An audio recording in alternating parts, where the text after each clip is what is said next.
Muito bem, voltamos a falar direto da página do jornal Visão Espírita no YouTube e no Facebook para mais uma gota de Espiritismo, mais uma gota de O Livro dos Espíritos. Estamos no livro 2º, capítulo 6º, Vida Espírita, e vamos finalizar hoje o item Espíritos Errantes. Vamos esgotar o assunto? Evidentemente que não, não temos essa capacidade, mas a gente vai finalizar com as questões 232 e 233. Aí amanhã a gente já começa a falar sobre mundos transitórios. Aí é um pouco mais complicada a situação, mas a gente vai tentar descomplicar, tá bom? Então vamos lá. Questão 232. No estado errante, os espíritos podem ir a todos os mundos? Estado errante, lembrando, não é em erro, né? Como pode dar essa impressão. Estamos falando de estágio entre uma e outra encarnação, certo? O sujeito está desencarnado e precisa reencarnar outra vez? Estado errante. Ah, Jesus está no estado errante? Não, Jesus não está no estado errante na acepção pura da palavra, né? Porque ele não vai encarnar de novo, ele não está em processo de aperfeiçoamento, né? Mas, como ele não está encarnado, poderia até falar que está no estado errante, mas para espírito puro não cabe, tá? É só da segunda ordem para baixo, beleza? Da primeira ordem já não dá. Então, no estado errante, os espíritos podem ir a todos os mundos? Resposta: depende. Tendo o espírito deixado o corpo, ele ainda não se acha completamente desprendido da matéria, e ainda pertence ao mundo onde viveu ou a um mundo do mesmo grau, a menos que durante sua vida ele se tenha elevado. É a esse objetivo que deve voltar-se, do contrário, jamais se aperfeiçoaria. Ele pode, no entanto, ir a alguns mundos superiores, mas na qualidade de estrangeiro, convidado.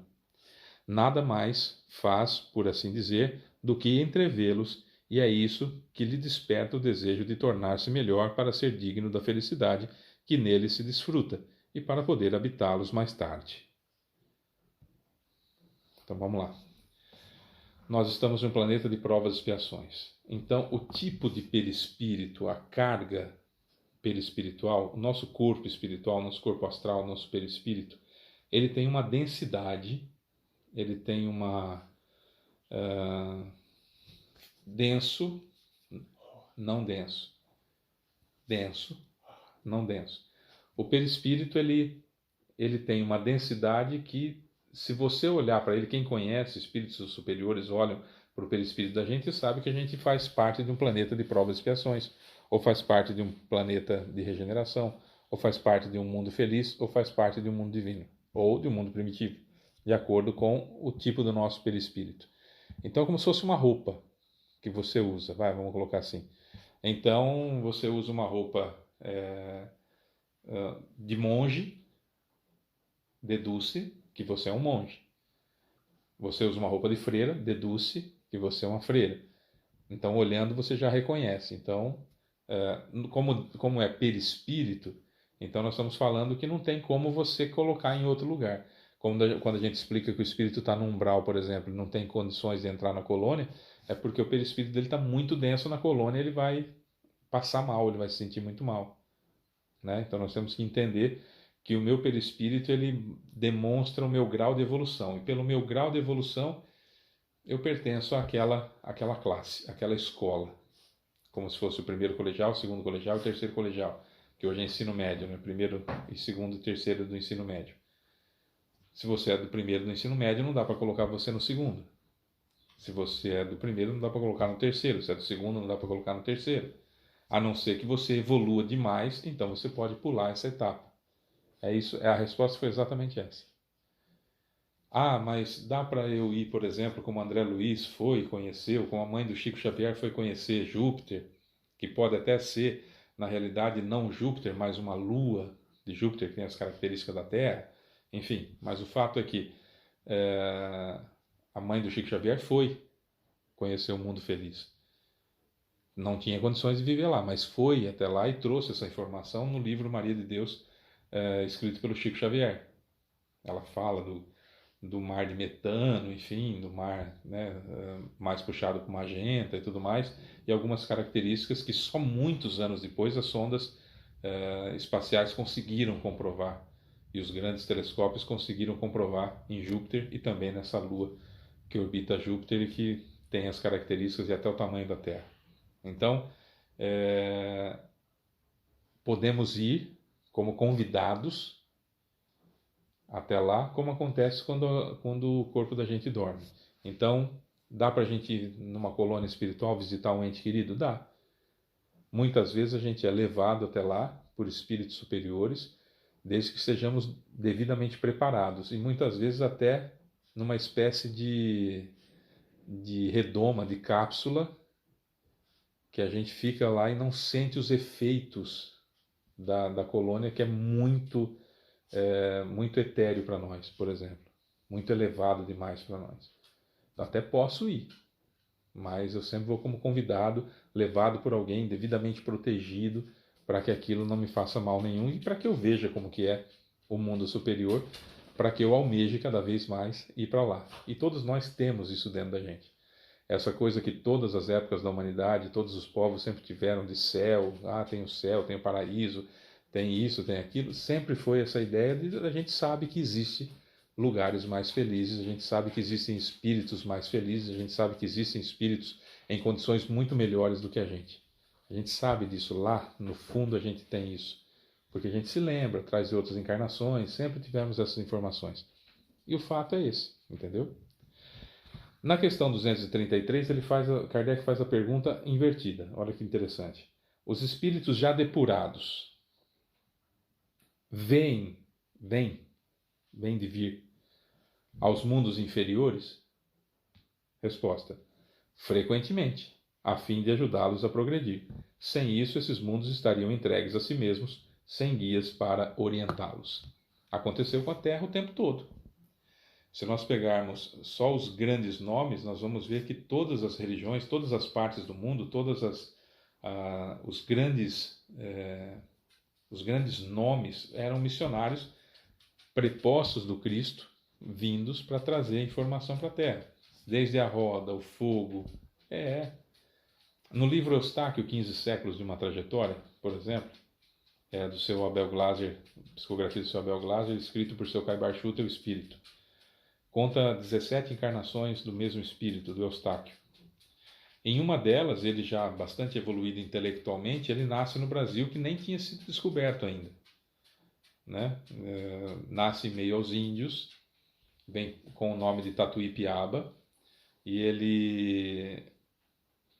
ele tem um intelecto maior do que aqueles que estão lá, portanto ele acaba se tornando ali o pajé da tribo e tudo mais, derruba o cacique, põe um testa de ferro dele, começa a querer a dominação, guerreando com outras tribos e tudo mais, mostrando como que acontece, mesmo imperfeito, a gente traz colaborações para aqueles que estão mais atrasados.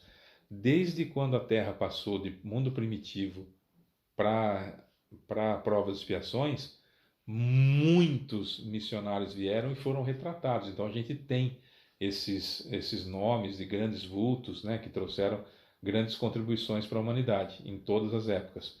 Mas desde que a Terra era mundo primitivo, espíritos muito evoluídos, e às vezes até espíritos do nosso grau, da evolução que nós estamos, por exemplo, aceitávamos a missão de encarnar na Terra, que era mundo primitivo, para ensinar, por exemplo, descobrir, né, por exemplo, como plantar,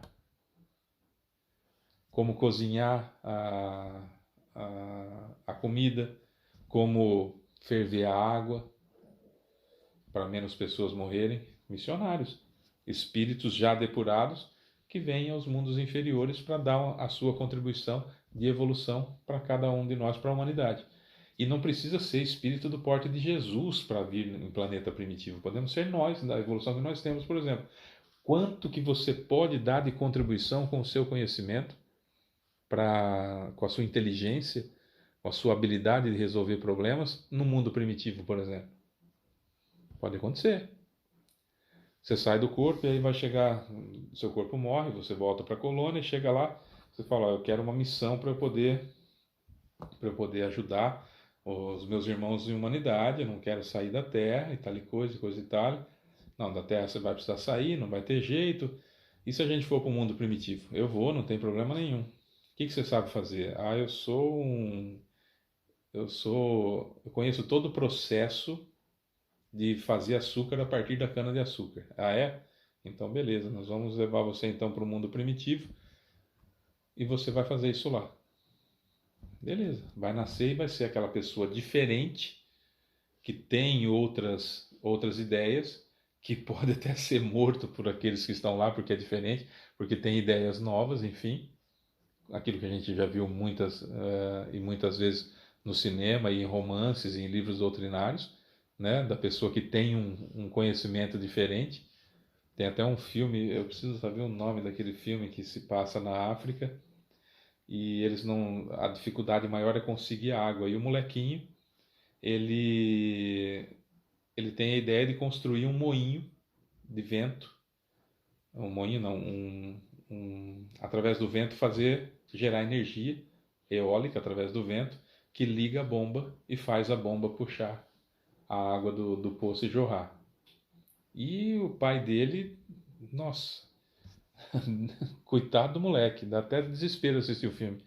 Que o pai fala, não, nós precisamos de mão de obra, não ficar sonhando, ficar com bobagem, que ele faz uma miniatura gerando energia ali, lá venta muito, até que chega no fim do filme, não lembro o nome do filme, preciso lembrar o nome do filme para dar a informação completa. E aí até que chega no final do filme, eles constroem, utilizando o quadro de uma bicicleta, as pás girando assim com o vento, e aquilo gera energia elétrica, faz a bomba funcionar e puxa a água, e a água jorra, e o pai fica todo feliz, orgulhoso do filho e tal. É um espírito que pode ser mais evoluído só intelectualmente, não necessariamente moralmente, mas via de regra são os dois, intelectualmente e moralmente, que nasce, não precisa mais nascer na Terra, mas nasce na Terra, naquela região, com aquele objetivo, como estão nascendo agora pessoas que serão cientistas, que irão descobrir curas para outras doenças, etc. Cura que já existe no plano espiritual, que já sabe como é que funciona, que a pessoa vai trazer para cá como missão, não necessariamente precisando encarnar em mundos de provas e expiações como o nosso, ou de mundo primitivo, ou regeneração. Isso realmente acontece. Então, os espíritos errantes, eles podem, do nosso porte, a gente pode ir conhecer os mundos superiores como convidado, mas a gente pode encarnar nos mundos inferiores como missionários, e isso seria uma grande honra, seria uma grande oportunidade de evolução. Tomara que consigamos um dia. Não, o menino que descobriu o vento. É isso? Menino que descobriu o vento. Exatamente, obrigado. O nome do filme é O Menino que Descobriu o Vento. É muito bacana, mostra realmente um espírito preparado para nascer naquele lugar e que os outros não tinham esse preparo. Então ele traz isso com ele e veio com essa missão. Né? Parece que é uma missão simples, mas é uma missão importantíssima que salva vidas. Tinha conhecimento. Precisa ser brilhante, evoluidíssimo como Jesus? Não, não precisa. Dá para fazer. Como eu e você temos habilidades e podemos nascer num mundo, num lugar aqui na Terra em que a nossa contribuição vai ser muito bacana, ou um mundo mais atrasado para sermos então missionários lá, né? É uma grande oportunidade. Se derem a oportunidade, tô pegando. É isso. Bom, amanhã a gente volta então falando de mundos transitórios, com mais uma gota de espiritismo. Eu sou Fábio Pereira. Um beijo para você que fica. Tchau.